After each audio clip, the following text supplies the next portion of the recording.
گھر بھی حضرت سلمہ کا گھر بھی وہاں پر بن گیا اور میں نے اس کی بھی زیارت کی ہے۔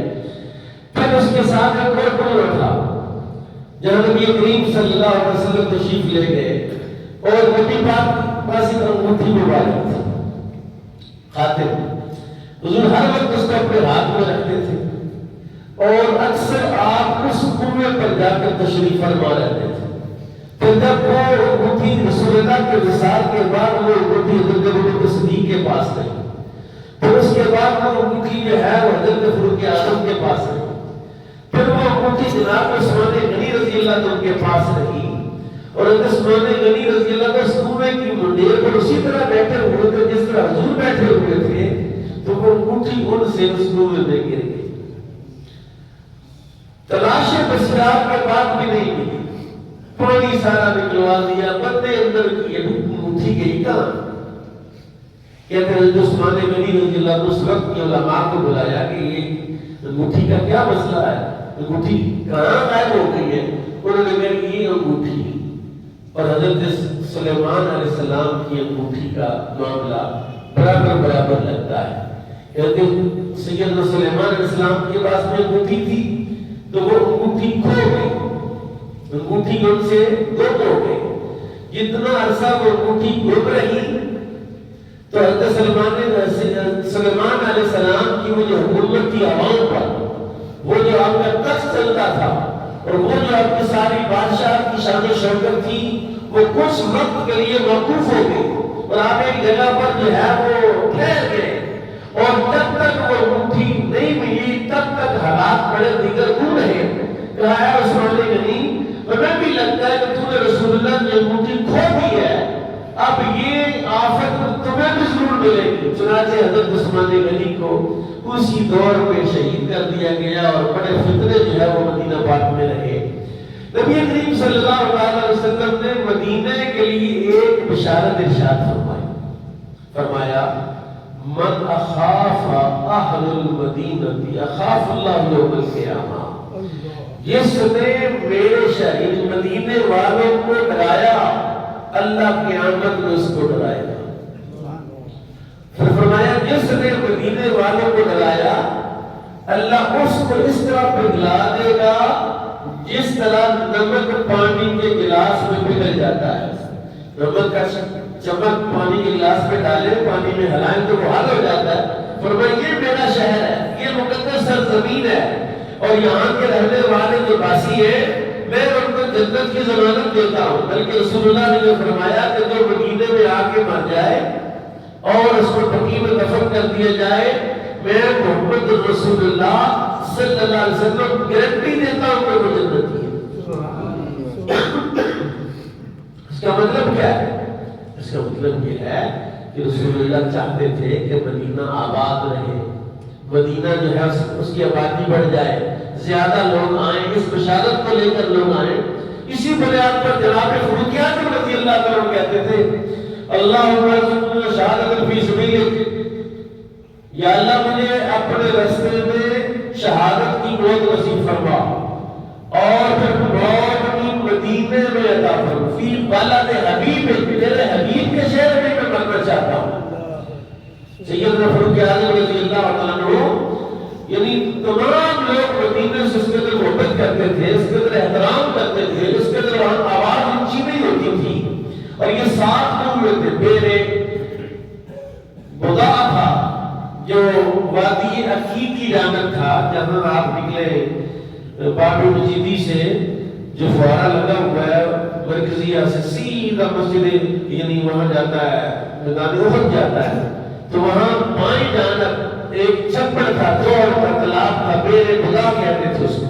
نبی کریم صلی اللہ علیہ وسلم وہاں تشریف رہ گئے، وہاں آپ نے وضو فرمایا، وہاں آپ صلی اللہ علیہ وسلم نے نماز پڑھی، اور پھر اس کو بھی لوگوں نے برکت کے لیے وہ جو تالاب تھا، جوہر تھا، چھپڑ تھا، اس کو بھی لوگوں نے برکت کے لیے وہاں جاتے اور وہاں حضور کی طرح ایک دن ایک شخص نے آ کر کہا حضور آپ بیرے بدا تشریف لے جاتے ہیں، آپ وہاں سے وضو کرتے ہیں، حالانکہ وہ بیرے بدا کے اندر لوگ جو ہے وہ مردہ کتے پھینک دیتے ہیں، حیض والے کپڑے ہیں، بالکل روڑی لگی ہے وہاں، تو آپ جو ہے وہ وہاں تشریف لے جاتے ہیں اور وہاں آپ وضو فرماتے ہیں.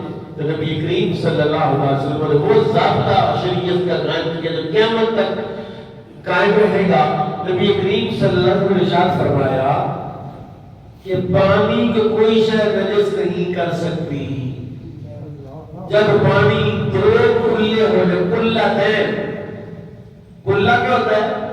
آپ نے شاید دیکھا ہوگا کہ ایک مٹی کا برتن ہوتا ہے تقریباً 4 فٹ اونچا اور بہت چوڑا برتن ہوتا ہے اور 4 فٹ اونچا، اس میں کئی مشقیں پانی کیا جاتی ہے. حضور نے فرمایا کہ جو اس کا پانی 2 کلے ہو، کلتین ہو، اس پانی کوئی شے نجس نہیں کر سکتی. اور ضابطہ کیا بڑے شریعت کا کہ اگر پانی کتنا ہو، ہمارے فقہاء نے ضابطہ بندہ 10 ہاتھ چوڑا اور 10 ہاتھ لمبا اور اتنا گہرا کہ اس میں چلو بھرے تو مٹی نہ اٹھے. یہ ہے دا دردا، یہ مائع کثیر ہے، یہ مائع کثیر ہے.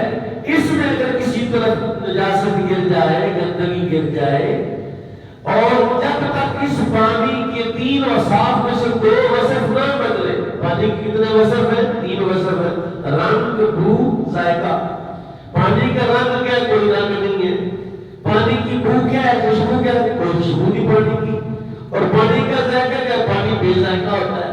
یہ 3 اوصاف ہیں پانی کے.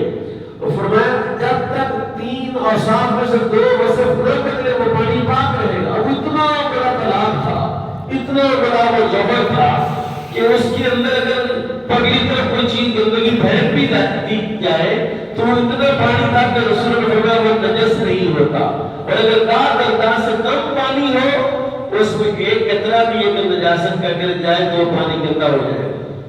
اس لیے آپ حضرات کے بندے جو ہے بے احتیاطی کرتے ہیں. ہمارے جو واش روم ہے، غسل خانے ہیں، اس میں ٹب پڑا ہوا، اس میں ہاتھ ڈال دیتے، وہ پانی اس وقت مستعمل ہو جاتا ہے. اسے غسل نہیں کیا جا سکتا، اسے وضو نہیں کیا جا سکتا، الا یہ کہ آپ اس پانی کو مائع جاری بنا دیں. اور اتنا ٹب ہے، اتنی بالٹیوں کو ٹوٹی کھولے تو وہ پانی اس میں سارا بہنا شروع ہو جائے چاروں طرف. پھر آپ اس میں کوئی چیز ڈال سکتے نہیں تو اس پانی کے اندر ہاتھ ڈالیں گے تو پانی مستعمل ہو جائے، اس سے غسل نہیں ہوگا. بہرحال یہ ایک اصول ہے ضابطہ شریعت کے، اس کو سیکھنا چاہیے. بین بلا کی میں بات کر رہا ہوں، مدینہ طیبہ کی بات کر رہا ہوں. نبی کریم صلی اللہ علیہ وسلم جو جہاں مسجد فتح ہے وہاں 7 مساجد ہیں، 7 مسجدیں ہیں جس کو احزاب کہتے ہیں، جس کو غزوہ خندق کہتے ہیں. اس طرف 7 مساجد ہیں جہاں پر نبی کریم صلی اللہ علیہ وسلم نے نمازیں پڑھی ہیں. ایک صحابی کہتے ہیں جب غزوہ خندق ہو رہا تھا تو وہاں جبل سلا ہے، ایک پہاڑ ہے، سلا پہاڑ ہے، اس میں چھوٹی سی غار تھی. میں نے دیکھا کہ رسول پاک نظر نہیں آئے تو میں اس پہاڑ کے اوپر چڑھا تو میں نے دیکھا کہ رسول پاک اس غار کے اندر سجدے میں ہے. پھر میں نیچے اتر آیا اور کافی وقت گزر گیا تو میں پھر اس پہاڑ پر چڑھا تو رسول پاک ابھی بھی سجدے کی حالت میں. اب پھر میں نیچے آیا. تیسری مرتبہ جب کافی دیر کے بعد پہاڑ پر چڑھا، رات نظر آئی تو سامنے حضور سجدے میں پڑے ہوئے. کہتے میں باہر نہیں چلا گیا. حضور میرے جملوں کی آہٹ سن کے آپ اٹھ گئے تو آپ سے میں نے پوچھا یا رسول اللہ اتنا لمبا سجدہ آپ نے فرمایا؟ فرمایا میرے پاس ابھی جبریل آئے تھے اور جبریل نے کہا تھا محبوب آپ کی امت کے بارے میں، آپ کی امت کے بارے میں ہم آپ کو ناراض نہیں کریں گے.